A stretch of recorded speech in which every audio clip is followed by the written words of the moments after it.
I've been asked many times what my favorite location was while I was on this trip. And while it is very difficult to say since I visited so many fantastic places, my general response is Death Valley. Not because it was the most beautiful, but because it was the most surprising. When most people think of Death Valley, including myself, they visualize heat, desert sand, and yes, there is a lot of both of those. However, that's not all there is.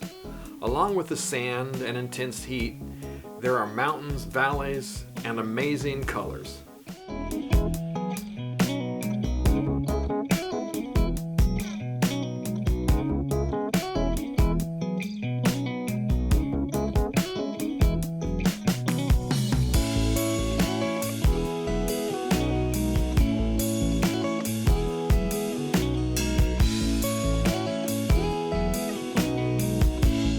Deviating from the main road that runs through the park, I rode up to Dante's View, which is 1,669 meters above Death Valley, on the north side of Coffin Peak.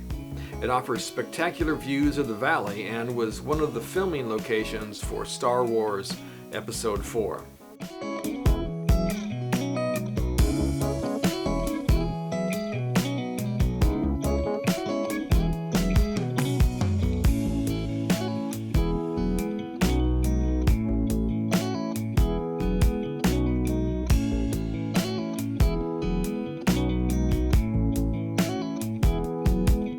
Death Valley is the largest of the national parks at 3,000 square miles, and at its lowest point, it is 282 feet below sea level. Of course, it is also known as one of the hottest and driest places on Earth. Death Valley gets so little rainfall because storms moving eastward are broken up by 4 mountain ranges before they reach the valley. These mountains also contribute to the process of heating the air as it moves into Death Valley.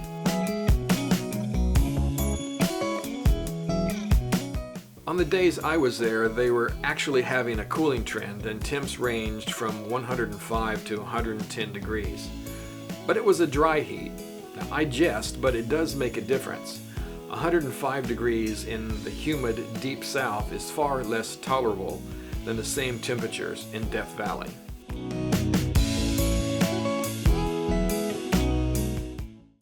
I stayed at the Oasis in Death Valley, which is composed of several sections including the ranch at Death Valley, which is where I stayed, as well as the inn at Death Valley and the new Casitas Inn. Each of these sections offers various forms of lodging on the same Oasis grounds. They also have a great restaurant called the Last Kind Word Saloon, and it has a decidedly Western decor.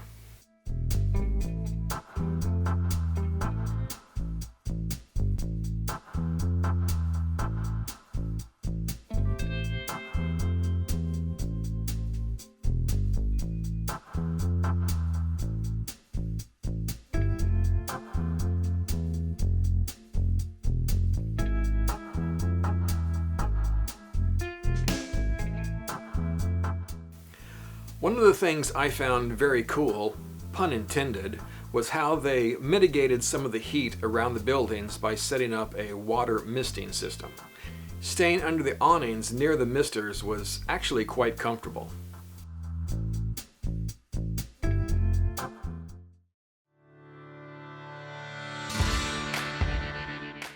I guess I should take some time here to talk about riding in the heat, because it is still a very divisive topic.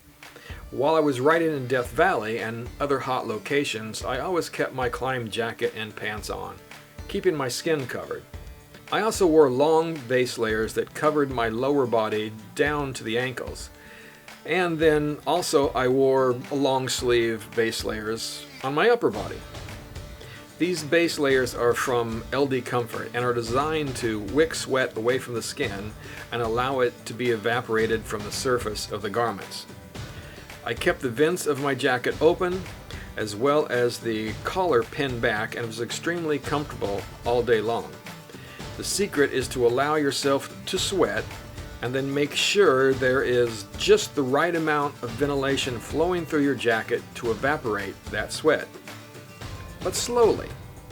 Blasting it away, as happens in a fullest jacket or without a jacket, can actually evaporate the sweat from your skin so quickly that it never has the chance to cool you. This can help lead to you being hotter and being dehydrated. The other secret is to drink plenty of water or some type of electrolyte drink. I did both on this trip. In extreme heat conditions, you should drink up to a quart of fluid an hour. And I use a 500 milliliter hydration pack, and I keep it filled constantly. I drank about 2 or 3 mouthfuls of fluid every 15 or 20 minutes. In contrast, there was a family of 3, all on separate bikes, that left the ranch shortly before I did. They were all on Harley Davidsons and dressed in the typical short helmets, short sleeves, and leather vests. Now don't get me wrong, everyone can dress any way they want, but there are times when putting fashion before function is just not the best idea. Exposing your skin to the extreme heat of the Death Valley sun is one of those times.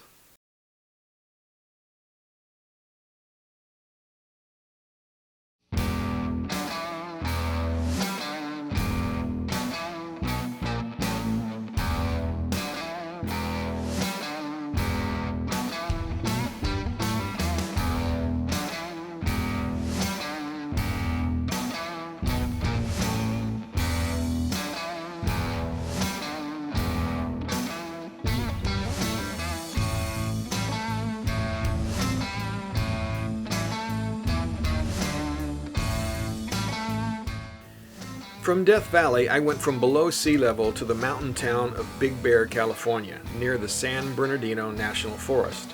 The ride up to Big Bear travels over California Route 18, and it's tight and twisty, just like we motorcyclists want it.